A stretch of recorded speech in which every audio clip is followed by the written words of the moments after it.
Bonjour à tous, nouvelle vidéo sur cette chaîne YouTube d'investissement et aujourd'hui on va répondre à une question que quasiment tous les investisseurs débutants se posent. Moi-même je me la suis posée au début quand j'ai commencé à investir en bourse. Est-ce qu'il vaut mieux investir dans un ETF ou dans des actions individuelles?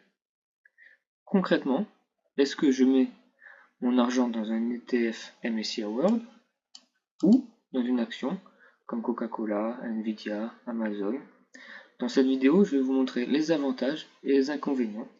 Et surtout, à la fin de la vidéo, je vais te dire clairement quoi choisir quand tu débutes. Moi, j'aurais aimé savoir si je devais investir dans des ETF ou des actions quand j'ai commencé. Alors, par exemple, je vais prendre comme exemple le MSCI World. C'est un indice qui regroupe environ 1500 entreprises dans plus de 20 pays développés. Il y a les États-Unis, l'Europe, le Japon, etc. Dedans, on va retrouver Apple, Microsoft, Amazon, Google, Nestlé.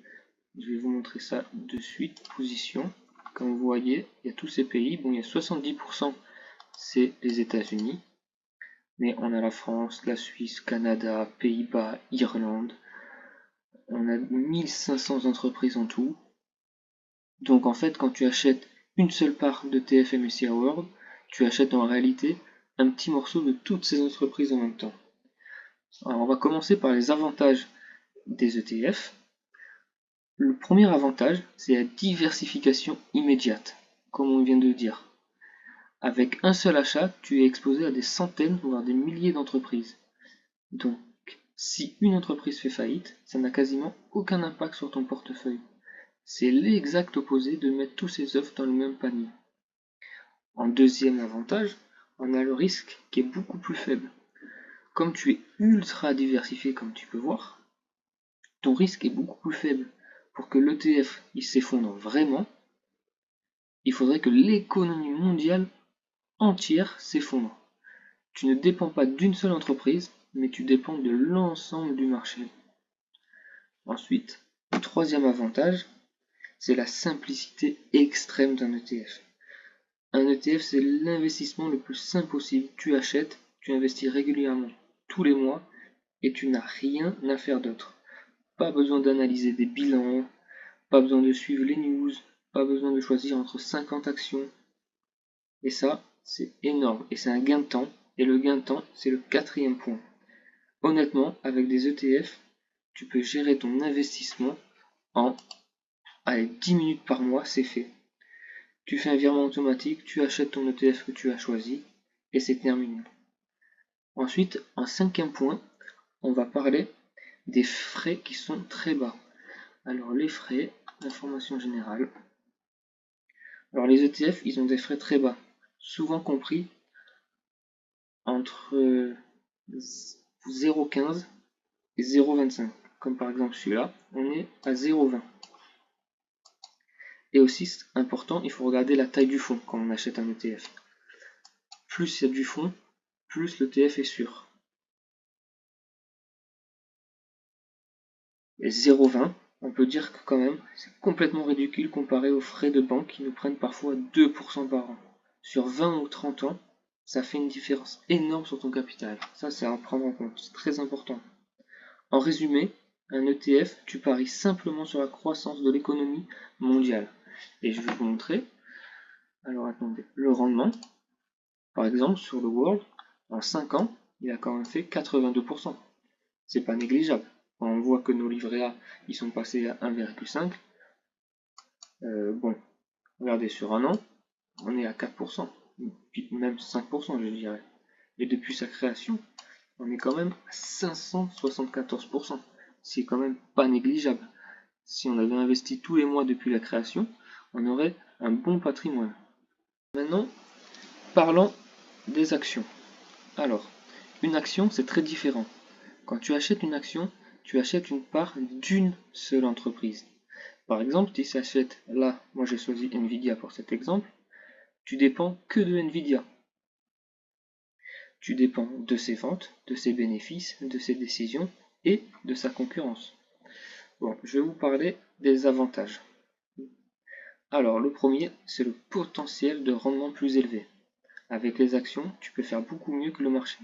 Si tu choisis la bonne entreprise au bon moment, tu peux faire des fois 2, des fois 5, des fois 10, voire même des fois 5. Regardez, je vais vous montrer Nvidia. Si on avait acheté dès le début, en 10 ans, 26 000%, 5 ans, 1000%. Il y a plein d'autres exemples. Il y a ceux qui ont acheté Apple ou Tesla très tôt, ils ont fait des performances énormes. Ensuite, il y a les dividendes. Certaines actions versent des dividendes élevés. Par exemple, Coca-Cola, ils versent des dividendes depuis des décennies. Tu peux toucher donc un revenu régulier, un peu comme un salaire passif. Tous les trimestres, tu peux recevoir un petit peu d'argent. Ensuite, le troisième point, c'est le contrôle total. Avec les actions, tu choisis exactement dans quoi tu investis. Tu peux investir dans des entreprises que tu aimes, que tu comprends, surtout c'est très important d'investir dans des entreprises que tu comprends et que tu consommes. Par exemple, Coca-Cola, on est énormément à consommer du Coca-Cola. Ensuite, en quatrième point, moi je vais mettre l'aspect intellectuel et fun. Pour beaucoup de gens, c'est aussi plus intéressant. Tu analyses, tu réfléchis, tu suis l'actualité, tu construis une stratégie. C'est plus engageant qu'un simple ETF. Parce qu'un ETF, juste tu cliques, acheter, hop, et c'est fini.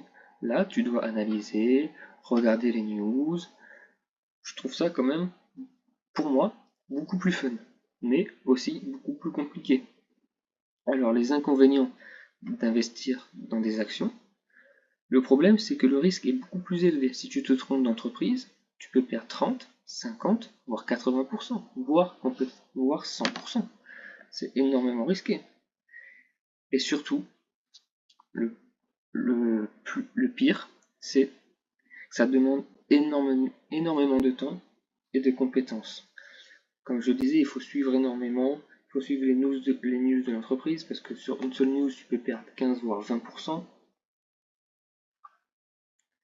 Maintenant, on va regarder la comparaison directe. ETF, faible risque, faible stress, peu de temps, rendement stable. Action, fort potentiel, mais risque élevé. Stress élevé, beaucoup de travail. Les ETF, en gros, c'est une stratégie sur le long terme et c'est tranquille. Les actions, c'est la stratégie active, plus proche du trading intelligent. Donc si tu débutes en bourse, fais faire 3 profils. Profil 1, tu débutes totalement. Si tu débutes et que tu ne connais rien, que tu veux juste faire travailler ton argent, moi je te conseille clairement l'ETF. Tu ne peux pas te tromper, tu limites les erreurs, tu apprends en douceur. Profil 2, tu vas apprendre. La meilleure stratégie pour la majorité des gens, c'est 80% ETF, 20% actions. Comme ça, ton argent est sécurisé avec les ETF, 80% c'est énorme, mais tu apprends aussi à analyser des entreprises. C'est passionnant. Ensuite, il y a le passionné. Si tu adores la finance, que tu veux lire des rapports, suivre les marchés, là, tu peux avoir plus d'actions, mais toujours une base ETF, c'est très important. Aussi que si tu veux investir sur des actions comme Nvidia, c'est bon à savoir, c'est que statistiquement, environ 90% des investisseurs particuliers font moins bien que le marché, donc moins bien qu'un simple ETF MSCI World. La stratégie la plus efficace pour 95% des gens, c'est 1 ou 2 ETF, investissement tous les mois, long terme, zéro stress. Conclusion, si tu débutes, commence par les ETF.